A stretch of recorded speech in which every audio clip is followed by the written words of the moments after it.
Hello friends, इस आज का आने वाला एपिसोड बहुत ही इंटरेस्टिंग होने वाला है, जिसमें आप देखने वाले हैं कि अनिका शिवाय की आवाज़ सुनकर के दौड़ी दौड़ी हॉल में जाती है। सभी लोग हॉल में जाकर के देखते हैं, सामने एक भैंस होती है। सभी लोग भैंस को देख करके चौंक जाते हैं। रुद्र भी कहने लगता है, अरे बड़े पापा, भाई इतनी काली गाय कहाँ से लेकर आ गए। तभी शक्ति कहने लगता है, ये गाय नहीं भैंस है। दादी कहने लगती है, बिल्लू यह सब क्या है। तभी शिवाय कहने लगता है, दादी ये अनिका के लिए। यह सुनकर के अनिका चौंक जाती है और पूछने लगती है, आप मेरे लिए भैंस लेकर आए हैं, मगर क्यों? मैंने कहा था आपसे कि मैं आपके लिए ताज़ा ताज़ा दूध तबेले से लेकर आ जाऊंगी, लेकिन मैंने आपसे ये भी कहा था कि गाय का दूध ज़्यादा अच्छा होता है। तभी शिवाय कहने लगता है, ये उसके लिए नहीं है। तभी अनिका कहती है, भैंस तो दूध के लिए होती है ना। शिवाय कहने लगता है, नहीं अनिका, तुम चुप रहो, मुझे बोलने दो। मैं भैंस के अलावा भी तुम्हारे लिए और कुछ भी लेकर आया हूँ। और खन्ना को बुला करके कहने लगता है, खन्ना मैंने जो मंगवाया ना वो लेकर आओ। खन्ना भी सड़ा सा मुंह बना करके लेने चला जाता है और गोबर लेकर के सारे घर वालों के सामने आ जाता है। सभी लोग गोबर देख करके मुंह बना रहे होते हैं। गोबर देख करके अनिका कहने लगती है कि आप मेरे लिए गोबर लेकर आए हैं। तभी शिवाय कहने लगता है, तुम्हें याद नहीं है जब हम पहली बार मिले थे, तब मैंने तुमसे कहा था कि मेरा नाम शिवाय सिंह ओबरा है और मेरे आते ही पूरी दुनिया रुक जाती है। तभी तुमने कहा था कि पूरी दुनिया तो क्या, तुम्हें तो देख करके भैंस भी नहीं रुकी। और तभी मैंने तुम्हें अपनी औकात दिखाने के लिए जमीन पर गोबर दिखाया था। अनिका कहने लगती, मगर आप ऐसा क्यों बोल रहे हैं? तभी शिवाय कहने लगता, क्योंकि मैं चाहता हूँ कि तुम्हें सब कुछ याद आ जाए और तुम मुझ पर गोबर फेंको। अनिका कहने लगती कि आप चाहते हैं कि मैं आप पर गोबर फेंकूँ? शिवाय कहने लगता, हाँ, क्योंकि यही तो हमारा रिश्ता है ना। और उसे बताने लगता है, और तुम्हें याद है जब मैं चीज़ तोड़ता गया था और तुम मुझ पर गोबर फेंकती जा रही थी और मैं चीज़ तोड़ता जा रहा था, कितनी बार तो तुमने मुझ पर पानी भी फेंका। तभी खन्ना भी कहता है, और मैंने तो यह सब सूट भी किया था सर। तभी अनिका कहने लगती, इतना सब होने के बाद भी आपने मुझसे शादी की शिवाय? शिवाय कहता है, हाँ वह सब छोड़ो अनिका, चलो मेरे ऊपर गोबर फेंको। अनिका कहने लगती, नहीं, मैं पति परमेश्वर पर गोबर नहीं फेंक सकती। शिवाय कहने लगता है, जब तुम्हारा पति परमेश्वर बोल रहा है गोबर फेंको तो फेंको, कम ऑन। और उसे फोर्स करने लगता है। सारे घर वाले भी ये सब देख करके मुस्कुरा रहे होते हैं और कह रहे होते हैं, जब इतना कह ही रहा है तो फेंक दो ना अनिका। अनिका भी सब लोगों की बातें सुन करके बड़ी हिम्मत करके गोबर उठा करके शिवाय पर वो गोबर फेंक करके मारने लगती है। तभी शिवाय झुक जाता है और पूछने लगता है, कुछ याद आया अनिका? अनिका कहने लगती, नहीं, मुझे तो कुछ भी याद नहीं आया। तभी रुद्र भी कहने लगता, भैया शायद कंटिन्यूटी भूल गए हैं आप, आपको वही वाली भैंस लानी पड़ेगी। तभी अनिका शिवाय से कहने लगती है, 1 मिनट। और भैंस के पास जाकर के कहने लगती, सॉरी भैंस जी, आपको मेरी वजह से इतनी दूर आना पड़ा। और भैंस के सामने हाथ जोड़ करके चली जाती है। शिवाय भी गुस्से में कहने लगता है, ले जाओ इसे यहाँ से। अंदर अनिका हाथ धोकर आ रही होती है, तभी टिया उससे टकराती है और उस टिया से पूछने लगती है, उन्होंने मुझे अभी नीचे कहा कि मैंने उनके ऊपर गोबर फेंका, क्या मैंने सच में उनके ऊपर गोबर फेंका था? टिया भी कहने लगती, तुम्हें क्या लगता है, तुम ऐसी हरकत कर सकती हो? कहने लगती, नहीं, मुझे तो नहीं लगता कि मैं ऐसा कुछ कर सकती हूँ। तभी टिया कहने लगती है, यह उसकी चाल है, वह तुम्हें कन्विंस कर रहा है कि तुम दोनों एक दूसरे को पहले से जानते हो। तभी अनिका कहने लगती, चलो सब छोड़ो, अब ये बताइए कि अब आप कैसी है? कल आप रात को बहुत परेशान थी ना, अपने दोस्त को बहुत मिस कर रही थी ना, क्या नाम बताया था आपने? तभी टिया घबराने लगती है, कहने लगती, कोई नहीं, कुछ भी नहीं। तभी अनिका कहने लगती है, हाँ याद आया, दुष्यंत। तभी टिया कहती, नहीं नहीं कलावती, ऐसी कोई बात नहीं है, बस तुम अपना ख्याल रखो। और वहाँ से चली जाती। अनिका सोचने लगती है और कहने लगती, लगता है इनका दुष्यंत से झगड़ा हुआ है। तभी वहाँ पर प्रियंका घबराते हुए आती है।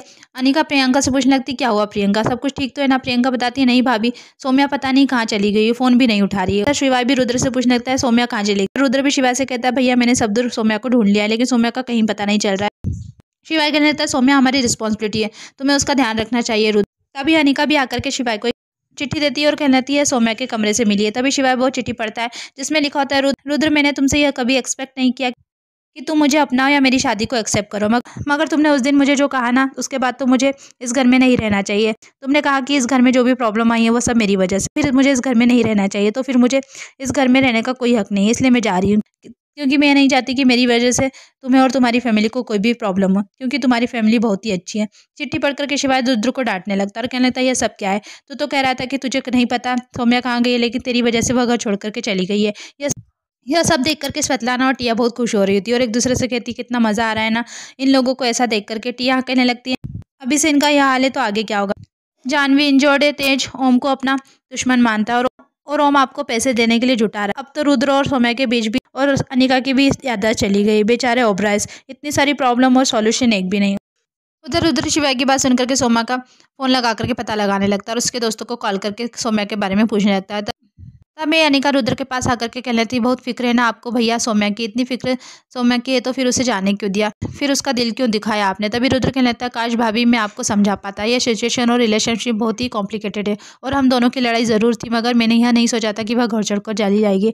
लड़ाई तो होती रहती ना, क्या कोई ऐसा घर छोड़ करके जाता है क्या? डफर है वो। शिवाय रुद्र से आकर के पूछने लगता है कि सौम्या का पता चला? तभी रुद्र कहता है, नहीं भैया। तभी प्रियंका आकर के कहने लगती, भैया माँ की तबीयत भी बहुत ख़राब है, बहुत बुखार है उन्हें। वह कहने लगता है, मैं जाकर के देखता हूँ। शक्ति भी दादी के पास आकर के कहने लगता है, माँ तेज भैया का फ़ोन ट्राई कर रहा हूँ कब से, मगर वो फ़ोन नहीं उठा रहे हैं। जब से ओम ने svetlana के साथ सगाई की ना तब से भैया बहुत परेशान है और ऑफिस भी टाइम पर नहीं आते। दादी कहने लगती पता नहीं किसकी नज़र लग गई है ऐसे घर के मुसीबतों का पहाड़ से टूट पड़ा हो। दादी को दुखी देख करके अनिका कहने लगती दादी मुसीबत छोटी हो या बड़ी लेकिन उसका सामना तो करना पड़ता है ना, और शुरुआत छोटी मुसीबतों से ही करनी चाहिए। शिवा कहने लगता है अनिका तुम्हें कुछ नहीं पता है कि क्या हुआ है। अनिका कहने लगती हाँ मुझे कुछ नहीं पता है इस घर में क्या क्या हो रहा है, लेकिन यहाँ जो भी हो रहा है ना वह देख तो रही हूँ ना मैं। इस घर की बहू होने के नाते मुझसे जो भी होगा ना मैं वह करूँगी, और इस घर में बहुत बड़ी बड़ी परेशानी है। बड़ी बड़ी परेशानी तो हल नहीं कर सकते, शुरुआत तो छोटी परेशानी उसको हल करके की जा सकती है ना। छोटी छोटी परेशानियों को हल करके बड़ी परेशानी को दूर करने की हिम्मत तो मिल ही जाती है ना। तभी शिवा कहने लगता है छोटी परेशानी अनिका तुम्हें इनमें से कौन सी छोटी परेशानी लगती है। अनिका कहने लगती है टिया की। यह सुनकर के सभी घर वाले चौंक जाते हैं। टिया भी यह सुनकर के चौंक जाती है। अनिका सबको बताने लगती है कि इनके बारे में तो कोई भी नहीं सोचता, यह तो बेचारी इतनी अकेली पड़ गई है, कितना तड़प रही है अपने प्यार से मिलने के लिए।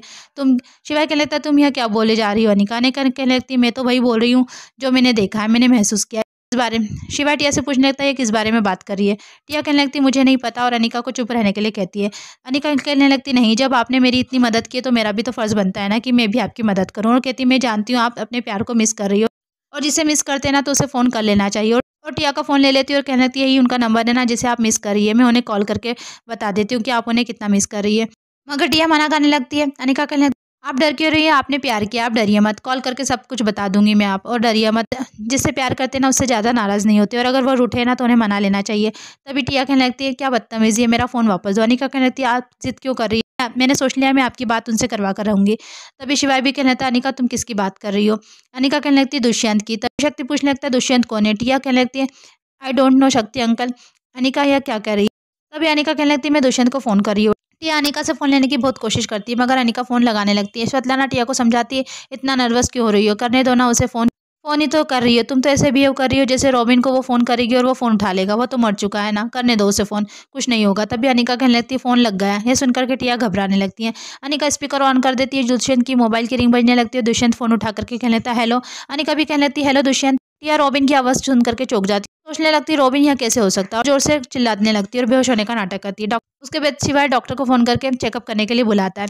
दादी टिया से कहने लगती कई बार भूख के कारण भी चक्कर आ जाता है, मैं तुम्हारे लिए कुछ खाने के लिए लेकर आ जाती हूँ। अनिका भी कहती दादी मैं भी आपकी मदद कर देती हूँ। उन लोगों के जाने के बाद टिया सोचने लगती पता नहीं किसने फ़ोन उठाया होगा, और अभी तो रॉबिन तो हो ही नहीं सकता, मैं चेक करती हूँ, और वापस उस नंबर पर फ़ोन लगाती है। टिया की मॉम फ़ोन उठाती है। टिया उसकी मॉम से पूछने लगती मॉम यह नंबर आपके पास है। टिया बताने लगती अनिका ने तो इस नंबर पर कॉल किया था तो किसी आदमी ने फ़ोन उठाया था, तो मैंने सोचा कि रॉबिन जिंदा है। तभी उसकी मॉम कहने लगती है वो मैं बिजी थी ना इसलिए मेरा फ़ोन असिस्टेंट ने उठाया होगा।